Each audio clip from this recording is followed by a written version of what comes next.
오늘 제가 시 하나 읽으면서 말씀 시작하겠습니다. 가을의 기도. 가을에는 기도하게 하소서. 낙엽들이 지는 때를 기다려 내게 주신 겸허한 모국어로 나를 채우소서. 가을에는 사랑하게 하소서. 오직 한 사람을 택하게 하소서. 가장 아름다운 열매로 위하여 이 비복한 시간을 가꾸게 하소서. 가을에는 홀로 있게 하소서. 나의 영혼 굽이치는 바다와 백합화 골짜기를 지나 마른 나뭇가지 위에 다다른 까마귀같이. 여러분, 가을에는 해야 할 일이 참 많습니다. 그래서 사람들 입속에 바쁘다 소리가 저절로 나와요. 여름도 마무리해야 되고 겨울도 준비해야 돼요. 인생의 겨울을 준비해야 된다는 걸 자연의 변화를 통해서 직감적으로 느끼는 거예요. 그래서 바빠지는 거예요. 저 낙엽이 떨어지는 것처럼 언젠가 나도 떨어지겠지, 이런 생각이 드는 거죠. 그런데 오늘 시인은 이 바쁜 중에도 참으로 해야 할 일이 있다고 이야기하는 것입니다. 오늘 김현승 시인은 세 가지. 하나는 기도하라. 그래서 모국어, 하늘의 말로 예수님의 마음으로 내 마음이 채워지기를 바라고, 또 하나는 사랑하라. 사랑해서 행복해져야지. 그리고 마지막 하나가 홀로 설 수 있는 성숙한 자가 되기 위하여 힘써야 된다. 우리가 보기에는 까마귀 하나가 우습게 여겨질지 모르지만 그 까마귀가 완성체로 저 나무 꼭대기 혼자 앉아서도 쓸쓸해하고 실패했다 소리 하지 않는 그런 성숙함, 이것을 노래하고 있는 것입니다. 이 중에 이 가을에 우리가 꼭 해야 할 일이 뭘까? 가장 먼저 해야 할 일이 뭘까? 저는 이 세 가지 중에 가장 먼저 해야 할 일은 사랑하는 일이라, 그런 생각이 듭니다. 같이 합시다. 이 가을에는 사랑하게 하소서. 왜 그러냐? 사랑해야 건강하고 사랑해야 행복해지기 때문에 그래요. 하버드 대학 교수들이 한 실험을 했습니다. 몇 사람의 학생들을 모아놓고 하나 기록 영화를 보여주는데, 저 난민촌에서 정말 인자한 얼굴로 그 불쌍한 사람들을 도와주는 이 선교사들의 모습을 보여줬어요. 그리고는 IgA라고 하는 감기 바이러스에 대한 저항력을 검사를 했더니 이만큼이 나왔어요. 일주일 후에 똑같은 사람들에게, 자, 나치들이 수용소에서 유대인들을 독살하고 유대인들을 아주 멸절시키는 못된 짓 하는 것을 보여줬습니다. 그리고는 IgA 검사를 또 했는데 깜짝 놀랄 만한 결과가 나타났어요. 사랑하는 것을 볼 때는 감기에 대한 면역력이 이만큼 올라갔는데, 아주 몹쓸 소위 사랑의 반대짓을 하는 사람들에게는 감기 면역력이 뚝 떨어진 거예요. 그러니까 감기 걸릴 확률이 많아지는 거죠. 그래서 이 하버드 대학 심리학 교수팀들이 내놓은 결론이 뭐냐면, 사랑은 바이러스에 대한 저항력을 강화시킨다. 사람은 사랑해야 건강하고 사랑해야 행복한 존재가 된다. 그런 결론을 내렸어요. 저는 이 가을에는 기도하게 하소서, 가을에는 사랑하게 하소서, 이 가을에는 시리즈를 제가 2005년도 이 교회 와서 둘째 해 가을에 이 설교를 했습니다. 이번에 이제 코로나가 마무리되면서 위드 코로나로 들어가면서 세상이 바뀌어지는 이때에, 이런 소위 터닝 포인트 이때에 이 설교를 리메이크를 해야 되겠다. 다시 한번 이 시대에 맞게끔 해서 새로운 시대를 좀 준비하는 게 좋겠다, 이런 마음으로 이 설교를 다시 리메이크해서 여러분 앞에 하려고 그럽니다. 우리 한번 같이 합시다. 가을에는 사랑하게 하소서. 더 크게, 가을에는 사랑하게 하소서. 할렐루야. 그것입니다. 오늘 본문은 사랑하면 떠오르는 그 유명한 돌아온 둘째 아들 이야기, 탕자의 비유입니다. 여러분 너무 잘 알지요? 한 집에 두 아들이 있었는데 둘째 아들이 어느 날 아버지 앞에 와서 아버지 어차피 돌아가시면 저한테 유산 주실 건데 미리 좀 주시면 제가 그거 가지고 사업하겠습니다. 근데 아버지는 아무리 봐도 얘가 사업에 성공할 것 같지 않으니까 망설였지만 아들이 원하니까 줍니다. 근데 그걸 가지고 뭔 성공을 합니까? 가서 허랑방탕하고 음란한 짓 하고 술 마시고 노름하다 다 날려버리고 나중에는 먹을 것이 없어서 돼지 울간에 앉아서 돼지가 먹는 지업 열매를 먹고 생명을 연장하고 있습니다. 그러다 어느 날 하늘을 쳐다보는데 별을 쳐다보는데 아버지가 생각나는 거예요. 우리 아버지 집에는 하인들이 많은데 돌아가서 이제는 더 이상 내가 아들이라는 자격을 달라고 할 수는 없고 종의 하나로만 여기도 내가 돼지 지업 열매, 돼지가 먹는 이 지업 열매를 먹겠는가. 그리고 돌아가기로 결심하고 집으로 돌아갑니다. 여러분 집에 가까이 왔을 때 얼마나 망설여졌겠어요? 돌아갈까 그냥 여기서 극한 선택을 할까 굉장히 망설이고 있던 그때에 세상에 뒷짐을 지고 있던 아버지가 무엇을 발견했는지 달려오는데 자기에게 달려오는 거 아닙니까? 아버지가 멀리에서 그 아들을 언젠가는 돌아올 것을 알고 기다리고 있는데 걸음걸이가 당신의 아들인 것 같으니까 달려가서 끌어안고 목을 끌어안고 울면서 입을 맞춰가면서 내 죽었던 아들이 살아왔다고 그러면서 집에 데리고 와서 목욕물로 닦입니다. 가장 좋은 옷을 입힙니다. 손가락질을 끼워줍니다. 신발을 신깁니다. 그리고 살진 송아지를 잡아서 동네 사람들과 잔치를 벌이는 이야기. 오늘 우리는 이 탕자의 비유를 보면 여러 가지 각도에서 볼 수 있지만 그래 사랑의 힘이 얼마나 위대한가. 아버지가 베푼 그 사랑 때문에 죽었던 아들이 살아나게 됩니다. 사랑은 살리는 능력인 줄로 믿습니다. 이 아버지의 사랑 때문에 어떤 일이 일어납니까? 그 아픔과 고통과 절망이 있었던 가정은 다시 살아나서 잔치하는 축복의 공동체가 되는 것입니다. 같이 합시다. 사랑은 살리는 힘입니다. 할렐루야. 그런 거예요. 그래서 이 탕자의 비유 때문에요 바뀐 인생들이 굉장히 많고 이 탕자의 비유 때문에 역사가 방향이 많이 바뀝니다. 인간은 가만히 두면 다 이기적이에요. 다 유한하고 죄된데도요 이기적이고 자기가 최고인 줄 알아요. 그래서 자기 욕심만 버리다가 망하지만 이런 탕자의 비유를 통해서 아버지의 모습을 보면서 아버지는 누굽니까? 하나님의 사랑을 깨달으면서 많은 사람들이 돌아와서 욕심이 아니라 사랑하는 삶을 살게 되는 대변혁, 이것을 경험하게 되는 것입니다.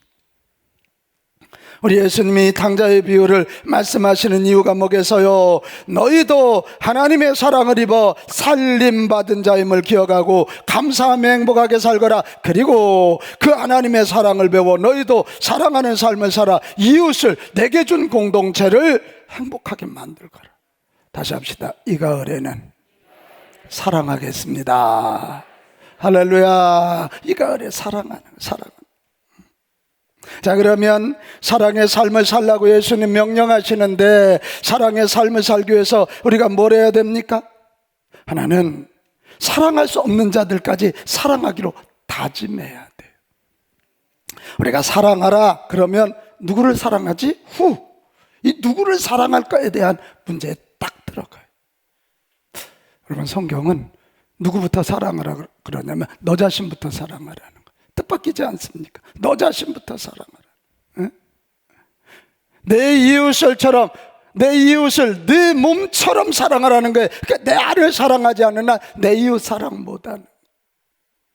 여러분 이 가을에 진심으로 이기적이 되라는 거 아니에요. 진심으로 하나님이 만들어주신 나를 사랑하는 축복이 있기를 바랍니다. 엊그제 이 햇빛은 찬란하고 인생은 귀하니까요, 이게 강명숙 박사의 책인데요, 그 책을 접하게 됐습니다. 그 책을 딱 열면 이 강 교수가 이 패션 쪽에 공부를 많이 한 분이에요. 그리고 여러 대학에서 강의했는데 잘 나가는 제자 한 사람이 찾아옵니다. 근데 이 강 교수 앞에 와서 막 오열을 하는 거예요. 그러니까 제자가 그렇게 우니까 강 교수가 뭔가 이유가 있겠지. 그리고 끌어안아주고 울 때 같이 울어줘요. 한참을 울고 나더니 선생님 저 죽고 싶었어요. 근데 이는 굉장히 좋은 직장에 잘 나가는 사람이고 유능한 사람이었어요. 근데 사는 게 너무 힘들어서 자살하고 싶었던 사람이에요. 자살하려다가 선생님이 생각나서 온 거예요. 가정의 문제가 어깨에 짓눌리고 직장의 문제, 여러분 여자로서 이 앞장서서 나간다는 게 만만치 않잖아요. 그게 그래서 더 이상은 자기 스스로를 관리할 수 없어서 불면증과 공황장애에 시달려서 죽고 싶은, 그래서 죽으려고 하다가 선생님을 찾아왔습니다. 이때 우리 강 교수는 이 제자에게 결론적으로 이런 얘기합니다. 그래, 지금까지도 잘해왔어. 근데 너한테는 한 가지 부족한 게 있어. 남 사랑하고 가정 잘 돌보고 회사 잘 돌봤는데 너는 너 자신부터 좀 사랑해야 되겠어. 그 얘기를 해줍니다. 너 자신부터 사랑. 너를 사랑해야 내 가족도 돌보고 직장도 돌보는 거야. 그러면서 이 강 교수가 내린 처방 3가지는, 하나는 자신을 들볶지 말고 내 삶의 중심에 자신을 두라, 그거예요. 내 남편, 내 자녀 해도 내가 있어야 내 남편, 내 자녀가 있는 거 아니에요. 그렇게 하라는 거예요. 그래서 이제는 내 가족의 요구, 직장의 요구를 보다 먼저 내 속에서 일어나는 그 요구들, 그것 좀 들어줘. 한번 들어봐. 그리고 그거에 대해서 반응해. 그래야 내 내면이 단단해지고, 내 내면이 단단해져야 다른 사람도 섬길 수 있는 거예요.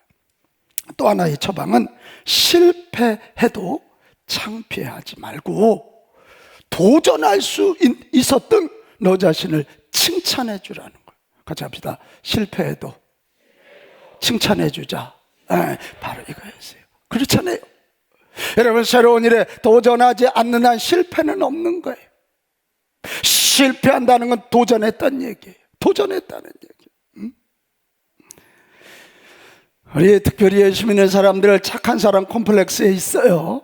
그래서 요만큼 실패를 해도 막 죄송해하고 그러는데 아니에요. 뭔가 했으니까 실패하는 거예요. 뭔가 했으니까 실패도 해보는 거예요. 그 도전할 수 있는 네가 자랑스러워. 우리 한번 나를 좀 안아줍시다. 이렇게 좀 한번 안아줘. 도전할 수 있는 네가 참 아름다워. 시작. 도전할 수 있는 내가 참 아름다워. 고마워. 사랑해. 할렐루야. 그거예요. 또 하나 강 교수가 내린 결론은 타인의 시선, 타인의 평가에 나를 내맡기지 말고 너 스스로 네 마음을 좀 따뜻하게 해주라. 우리는 너무 많은 사람들의 시선, 타인의 평가 앞에 막 흥분해요. 그러지 말고 너 스스로 네 마음을 좀 따뜻하게 품어주라는 거예요. 힘에 겨우면 잠시 쉬어가고 주변 산천도 구경하고 내 안에서 네 영혼이 말하는 소리도 좀 듣고 하나님이 하시는 음성을 좀 들어라, 그 얘기예요. 여러분, 오늘 이 강 교수의 어드바이스를 우리는 기억하면서 이 가을에 사랑하되 나 자신부터 깊이 진심 어린 사랑을 해서 나를 좀 바로 세우는 그런 축복이 있기를 바랍니다. 마태복음 22장 39절 예수님도 그렇게 말씀했잖아요. 내 이웃을 내 자신같이 사랑하라, 이것입니다. 그러나 나 자신의 사랑으로만 끝나면 안 됩니다. 내게 허락된 사람들까지 사랑해야 돼. 내게 허락된 사람들. 여러분, 내게 허락된 사람들, 내 가족입니다. 내 직장 동료입니다. 내 목장원이고 내 교우들입니다. 우리 찬양대는 찬양대 대원들이 내게 허락된 사람들이에요. 여러분, 이 사람들을 사랑해라는 거예요. 왜? 내게 허락된 사람은 내 삶의 일부니까 그래. 우리 오늘 임마누엘은 이 예배의 일부예요. 동의하십니까? 그러면 내 남편은 내 삶의 일부예요. 그걸 안다면 내게 허락된 사람들을 내가 귀하게 여겨야지요. 내 아내는 내 삶의 일부고 내 남편은 내 삶의 일부잖아요. 그러면 귀하게 여겨야죠. 귀하게 여깁시다. 귀하게 여겨야 돼. 내 삶의 일부니까. 그리고 내 삶의 일부니까 서로 경청해서 들어주고 공감해야 돼. 내 아내가 지금 뭘 얘기하고 있나 잘 들어야 돼요. 안 먹어. 그런데 그 얘기가 거꾸로 아무래도 먹어야 될 것 같아, 이 얘기일 수 있어요. 그 경청하면 들려요. 그러면 공감하게 되는 거죠. 공감하게 되는. 그리고 내 가까이 있는 사람, 내게 허락된 사람을 사랑하는 건 실제적인 필요를 채워주는 거예요. 그이가 외로워한다 그러면 시간 내서 함께 카페라도 가서 차 한잔 마시는 거고, 그가 뭔가 얘기하고 싶으면 좀 들어주고, 그거 실제적으로 채워줘야 되는 거예요. 실제적으로. 그게 사랑이죠. 갈라디아서 6장 9절에 뭐라고 얘기합니까? 갈라디아서 6장 9절은 우리가 선을 행하되 낙심하지 말지니 포기하지 아니하면 때가 이름에 거둔다는 거예요. 씨 뿌렸으면 좀 기다려요. 거두어요. 그런데 10절 얘기가 충격이에요. 그러므로 우리는 기회 있는 대로 모든 이에게 착한 일을 하되, 더욱 이 말은 먼저 믿음의 가정들에게, 믿음의 가정들, 내게 허락된 사람들, 내게 허락된 성도들에게 먼저 해서 나를 사랑하고 그 다음에 내게 허락된 사람들을 든든하게 사랑으로 세워놓으라. 할렐루야. 그래야 나머지 일이 가능한 거야. 다른 일이 가능한 거야. 우리 내게 허락된 사람들에 대해서 오늘 감사하면서 사랑합시다. 귀하게 여겨요. 귀하게. 그리고 잘 경청하고 공감해 주세요. 그리고 필요가 뭔지를 채워주세요. 필요가 뭔지. 아멘. 그래. 그런데 오늘 성경은 거기서 끝나지 않아요. 너 자신부터 사랑하고 그 다음에는 내게 허락된 사람들을 넘어서 사랑할 수 없는 사람들까지 사랑하라는 거예요. 이게 오늘 탕자의 비유예요.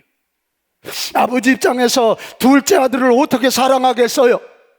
아버지가 평생 모아놓은 돈을 한꺼번에 날렸고 아버지 싫다고 떠났던 녀석인데, 그런데 하나님의 자녀들의 위대한 사랑은 거기까지 가는 거예요. 사랑할 수 없는 사람, 내가 사랑할 수 없는 사랑이지만 사랑할 때 변화와 기적의 역사가 일어나는 줄로 믿습니다.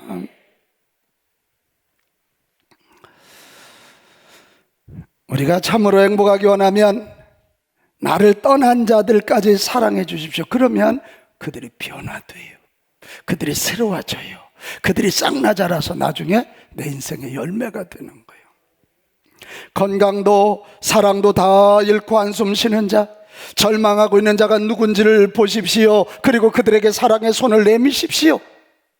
결정적인 것, 나를 욕하고 내게 피해를 주고 떠난 사람까지 사랑할 때 천지가 개벽하는 대변화가 일어날 줄로 믿습니다. 여러분 톨스토이 아시죠? 톨스토이 작품 중에 유스후라고 하는 추장 이야기가 나옵니다. 이 유스후는 옛날 아라비아에서 참 믿음이 깊고 남에게 친절한 그런 사람이에요. 어느 날 유스후가요, 저녁을 먹고 기도하고 이렇게 잠자리 들러가는데 누군가 와서 문을 막 두드리는 거예요. 그래 나가봤더니 웬 길손이 와서 숨가쁘게 외칩니다. 저 좀 살려주세요. 저는 쫓기고 있습니다. 제가 잡히면 죽습니다. 오늘 하룻밤만이라도 여기서 좀 머물게 해주세요. 여러분 밤늦게 그 쉬운 일 아닙니다. 누군 줄 알고. 근데 여수 주장이 그러시라고 들어오시라고. 그리고는 방 하나로 안내를 합니다. 그러면서 이유수 주장 이야기하기를, 이 방은 오늘 밤은 당신 거니까 여기서 푹 쉬라고, 그리고 필요한 거 있으면 여기 있는 거 다 쓰시라고. 그리고는 당신 방에 갔다 오더니 봉투를 하나 내밀면서 여기 돈도 들어있으니까 오늘 자다가 만약 내가 잠들었을 때 떠나야 된다면 이 돈을 가져가시고 저 바깥에 말을 타고 가도 된다고. 이 길손이 충격을 받았어요. 그러더니 유수 주장을 빤히 이렇게 쳐다보더니 흐느끼기 시작하고 막 우는 거예요. 그래, 유수 주장이 왜 그러냐고 그랬더니, 주장님, 저는 이 사랑을 받을 자격이 없어요. 아, 왜 그러시냐고. 사실은 3년 전에 당신의 아들이 죽었는데 그 죽은 아들을 죽인 놈이 접니다. 범인은 항상 현장에 다시 돌아와요. 확인하기 위해서. 이 사람이 지금 온 거예요. 그런데 뜻밖의 유수 주장이 자기를 최고의 사람으로 대접해 주는 거죠. 그래서 자기의 모든 상황을 이실직고하고 눈물로 통곡을 하면서 회개하는, 그리고 완전히 변화되는 그 얘기. 그 다음 얘기는 안 해도 되죠. 어떻게 인생이 바뀌었을지.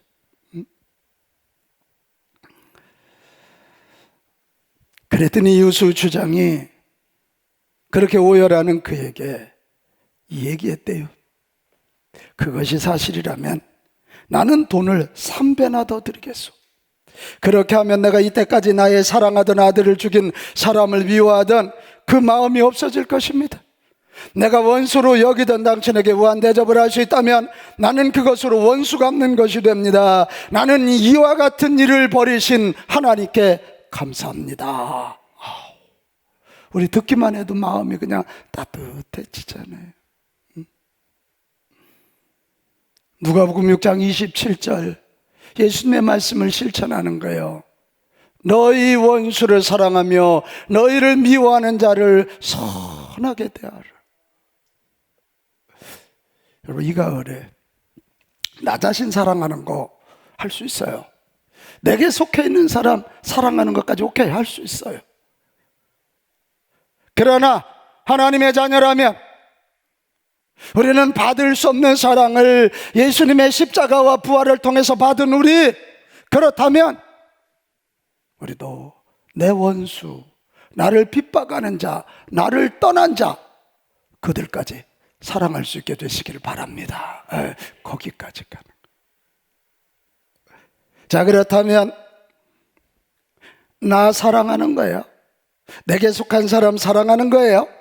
그리고 나를 떠난 자까지 사랑해야 되는데 어떻게 사랑해야 됩니까? 어떻게 사랑을 실천해야 됩니까?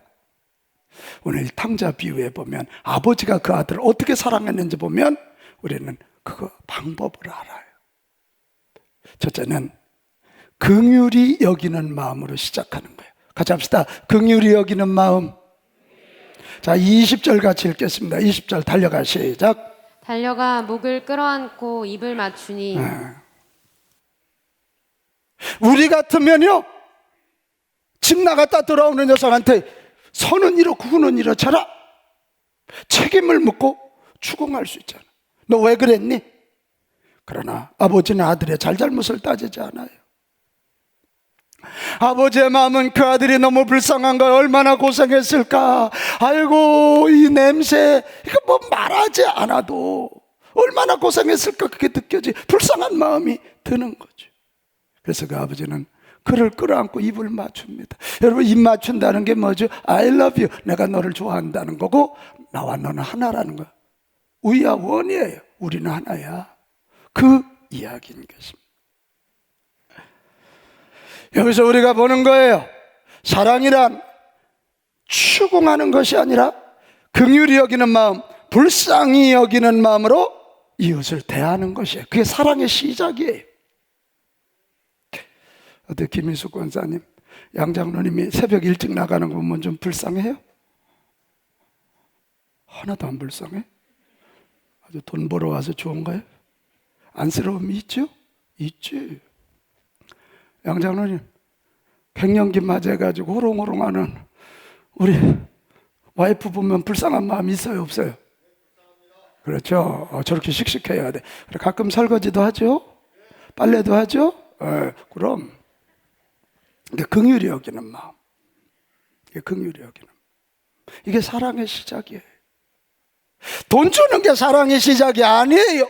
긍휼히 여기는 마음, 불쌍히 여기는 마음에 부부 간에도 부모 자식 간에도 교우 간에도 불쌍히 여기는 마음. 할렐루야. 그게 시작이라고요. 그게 시작이에요. 에휴, 젊은 놈이 오죽 답답하면 그랬을까. 이런 한마디 얼마나 좋아요. 요즘 기성세대들이 자녀들이나 다음 세대에게 가장 듣고 싶은 말이 고맙습니다, 감사합니다. 할아버지 할머니가 이만큼 수고해주고 엄마 아빠가 이만큼 수고해주고 고마워요, 이 얘기가 가장 고맙대. 그런데 젊은이들이 듣고 싶은 얘기는 그런 거래요. 그럴 수 있지, 너도 그럴 수 있어, 그 얘기라는, 공감해주는 언어죠. 공감해주는. 네? 여러분, 이 공감은 어디서 온다고요? 불쌍히 여길 때 와요. 불쌍히 여기는 거예요. 불쌍히 여기는. 네? 사랑하려면 여러분, 불쌍히 여기는 긍휼한 마음을 가져야 돼요. 이거 잘 안 생겨요. 우리는 잔인해서요, 내가 남한테는 9가지 상처를 주고 내가 하나 받은 상처 가지고 그러는 마음만 뭐 이래요. 우리 이 가을에 기도해야 돼요. 주여, 나에게 예수님의 긍휼한 마음, 불쌍히 여기는 마음을 내게도 주시옵소서. 이거 기도해야 된다고요. 맨날 뭐 돈만 벌게 해달라고 기도하지 말고, 주여, 나에게 긍휼한 마음, 나에게 십자가에서 가지셨던 예수님이 불쌍히 여기는 그 마음을 내게도 주시옵소서. 그거 기도. 두 번째, 어떻게 사랑해야 됩니까? 최선을 다하여 환대해 주는 거예요. 22절로 가겠습니다. 22절. 여기에 참 충격적인 말이, 좋은 옷, 제일 좋은 이야, 베스트 오브 베스트, 그 집에 있는 옷 중에 제일 좋은 옷을 갖다 입히고 손에 가락지를 끼고, 그리고 발에 신발을 신겼다. 여러분, 옷이 뭐지요? 옷은 수치를 가려줍니다. 그리고 아름답게 해줍니다. 이 아버지는 제일 좋은 옷을 입혀서 그의 수치를 가려주고, 그리고 그를 내 아들로서 빛나게 만드는 거예요. 손가락지가 뭐죠? 신분 인정하는 거예요.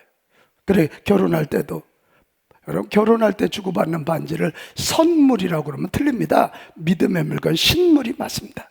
당신은 내 남편, 내가 당신의 아내라는 믿음의 징표가 반지야. 이 반지를 통해서 이제 너는 내 아들이고 나는 네 아버지다. 그리고 신발이 뭐예요? 신발을 신김으로 너는 이 집에서 이제 아들로 마음껏 활동해도 된다. 아버지가 할 수 있는 최고의 것을 다 주는 거야. 너 종아리 5대 맞고 해? 그거 없어. 옷을 입히고 제일 좋은 옷, 그리고 금가락지를 끼우고 신발을 신겨서 그의 존재, 그의 모든 활동 반경, 그의 수치를 가려주고 가장 아름다운 아들로 세워주신 겁니다. 여러분, 사랑은 그런 거예요. 사랑은 수치를 가려주고 내 옆에 사람을 아름답게 만들어 주는 것입니다. 사랑은 내가 최선을 다해서 그 사람의 존재의 가치를 높이고 그 사람이 활동할 수 있도록 만들어가는 거예요. 여러분, 우리 예수님 보십시오. 우리 죄악을 가려주시기 위해 가장 소중한 피를 흘려 우리의 죄악을 닦아주셨고, 자연 법칙까지 무너뜨리면서까지 부활을 통해 우리에게 영생의 옷을 입혀주시고 우리를 하나님 자녀의 신분으로 올려주셨어요. 그러니까 최선을 다한 거예요. 목숨을 다해 주신 목숨. 우리는 이런 최선을 다하라니까 너무 큰 사랑만 그려요. 그러면서 아유, 저한테도 아파트 3채만 있으면 한 채 팔 텐데요. 3채 있어봐라, 한 채 더 살라고 들지. 최선을 다하는 거요, 작더라도 내가 할 수 있는 모든 것을 주는 게 최선이에요. 고아의 아버지 페스탈루치 알죠? 나 이 페스탈루치 목사님이요, 길거리를 이렇게 지나가는데 한 거지가요, 한 푼만 주세요, 제가 너무 배고파요. 그런데 이 페스탈루치가 자기 호주머니를 뒤져보니까 돈이 하나도 없는 거예요. 근데 너무 불쌍해서 주고 싶은 마음이 있는 거예요. 그래, 줄 게 뭐가 있나 하고 봤더니 두 가지가 있더래. 하나는 자기 구두끈에 은이 달려있는, 또 하나는 자기 손에 있는 성경책이더래. 그래, 구두끈에 은을 풀어서 그걸 주고 성경책을 주면서 그 거지에게 예수 믿고 구원받는 길을 알려주고 간절히 기도했답니다. 10년이 지난 어느 날 웬 신사 하나가 찾아왔습니다. 페스탈루치 목사님이 당신 누구냐 그랬더니 그 은이 달려있는 구두끈을 보여주면서 제가 10년 전 거지였습니다.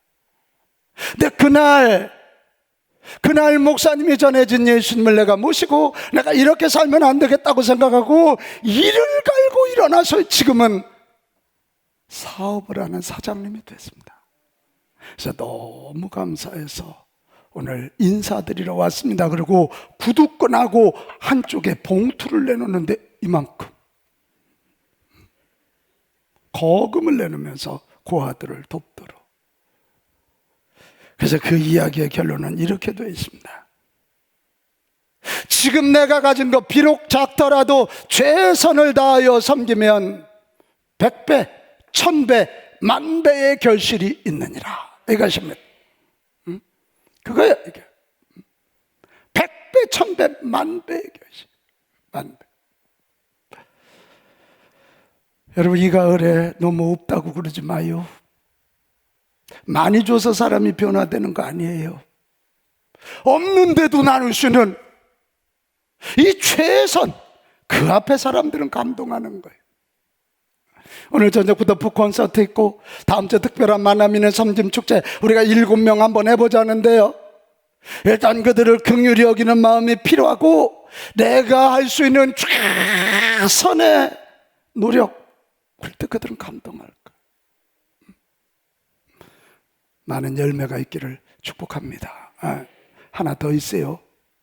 하나는 아까 뭐라고요? 긍휼히 여기는 마음으로 다가가고 할 수 있는 최선을 다해서 환영하고 대접하는 거. 마지막 하나 더 있어요. 이게 중요해요.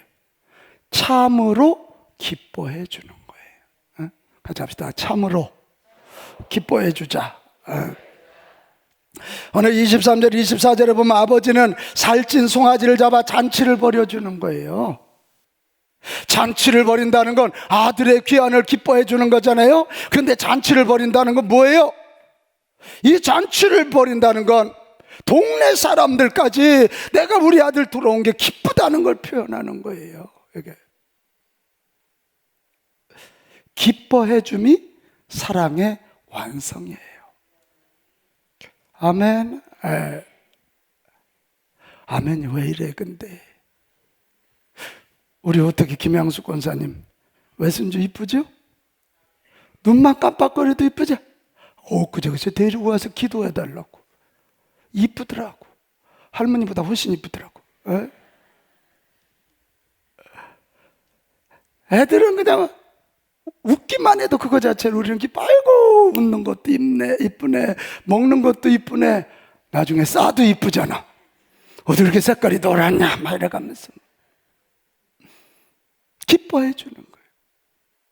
그가 잘한 것도 기뻐하지만 그가 잘못한 것도 성장의 과정이라고 기뻐해 주고, 가장 중요한 건 그의 존재 자체를 기뻐해 주는 거예요. 네가 있으므로, 아멘. 네가 있으므로 나는 그 자체가 기쁘다. 이게.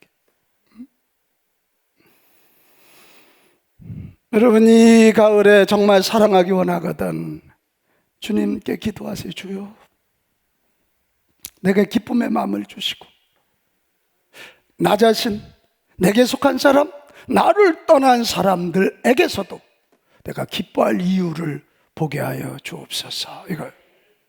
자, 우리 옆 사람에게 인사하겠어요. 눈을 마주쳐. 너무 나보고 하지 마요. 옆 사람한테 당신은 저의 기쁨이십니다. 시작. 당신은 저의 기쁨이십니다.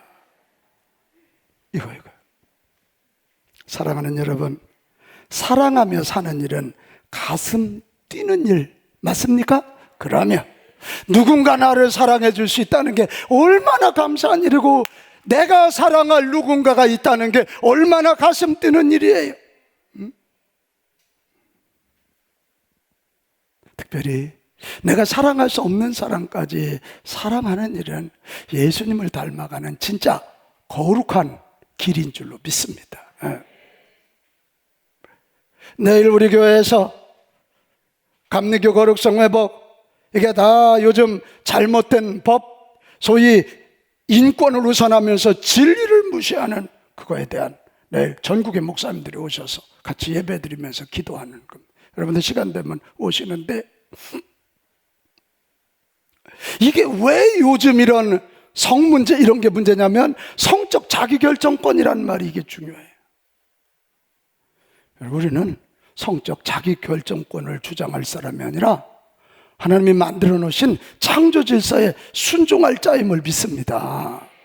아니, 상대는 아무것도 안 했는데 그냥 내가 무슨 성적 수치를 느꼈으면 성희롱이래.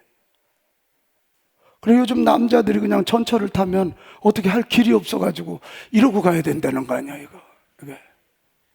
뭐 이렇게 하면 가슴 봤다 그러고, 어떻게 하다 툭 치면 뭐 이 붙였다 그러고. 성적 자기결정권, 내가 남자인데 나 여자처럼 살고 싶으면 여자래. 이게 어디 있어, 이게 어디 있어. 틀렸지. 그래서 가정이 깨지는 거예요.